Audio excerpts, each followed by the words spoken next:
Debbie, terima kasih. Perkembangan berita semasa dari Selangor memfokus inisiatif pemasangan kamera litar tertutup CCTV bagi menangani pembuangan sampah pukal secara haram. Bersama Sasar Samsi untuk butirannya. Silakan saya. Baiklah, terima kasih Nazri. Assalamualaikum dan salam sejahtera. Tindakan Majlis Pembandaran Selayang dalam menggunakan kamera litar tertutup CCTV di beberapa lokasi panas bagi mengesan kegiatan sindiket atau individu yang membuang sampah pukal secara haram dilihat berkesan. Yang di-Petuanya Samsul Syahril Badliza Muhammad Noor berkata sebanyak 20 kes telah dikenal pasti membabitkan pembuangan sampah haram sejak awal tahun ini. Sekarang kita ada 24 lokasi pembuangan sampah haram di kawasan MPS ni. Yang aktif sekarang ni cuma ada 2 je kita. Yang lain terus kita ambil tindakan. Yang dua yang aktif ni lain kita sentiasa pantau. Tapi bila kita dah seperti saya nyatakan dalam mesyuarat, bila kita dah pantau, kita buat pengawalan, wujud pula tempat-tempat pembuangan sampah haram yang lain yang tidak kita jangka lah, dan juga di luar kawasan ataupun luar kawasan orang awam yang jarang dilalui. Itu minta kerjasama daripada orang awam dapat menyalurkan maklumat. MPS terus melakukan pemantauan dari semasa ke semasa. Malah insentif RM350 diberi kepada mereka yang menyalurkan maklumat. Jika pesalah ditangkap, kompaun RM1,000 dikenakan kepada individu terbabit. 15 individu ditahan terlibat penyalahgunaan dadah di Blok 2 Desa Mentari, Petaling Jaya. Tangkapan hasil operasi bersepadu agensi penguatkuasa dalam mendorong pelibatan komuniti untuk mengurangkan permintaan dan penawaran dadah. 10 daripada individu yang dicekup direman sehingga 10 Oktober ini. 5 lagi individu telah diikat jamin. Dan sebenarnya merupakan satu usaha kita untuk kita memperkasakan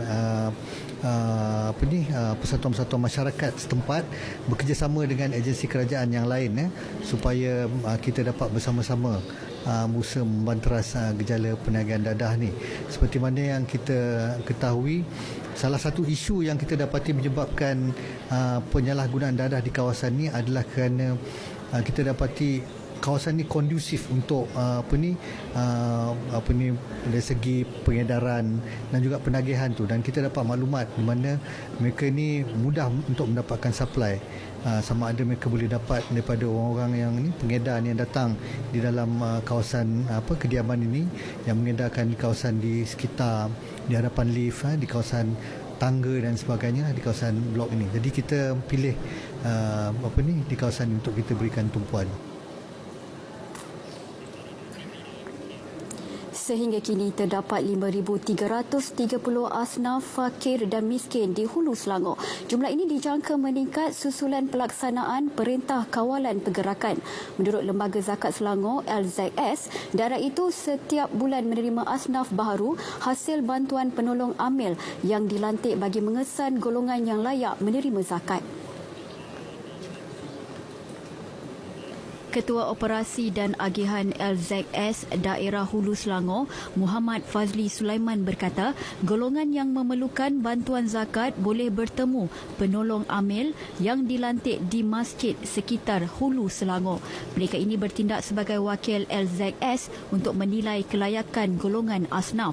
Pihak Lembaga Zakat Selangor berharap yang mereka-mereka di luar sana yang masih memerlukan bantuan dengan Lembaga Zakat boleh merujuk kepada para penolong amil karya kita.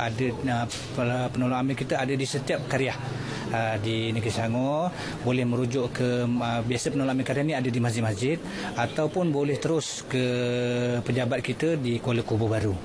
Beliau ditemui ketika sumbangan kepada golongan asnaf fakir dan miskin bersama radio klasik di Hulu Bernam. Dengan adanya Lembaga Zakat inilah yang paling utama sekali lah, yang paling banyak memberi sumbangan kan. Alhamdulillah lah, banyaklah masalah saya yang kata selesai. Tak orang kata tak menyukarkan lagi, keadaan saya menyenangkan lagi. Rasanya ringan tu dah tentu dah ringan kan, dah diberi macam bantuan setiap bulan beras, minyak segalanya, rasanya bersyukur sangat-sangatlah. Sebab benda tu perlu kan.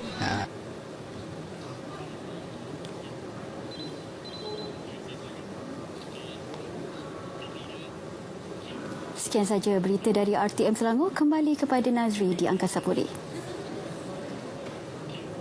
Baik, terima kasih Samsia. Seperti biasa setiap Jumaat kita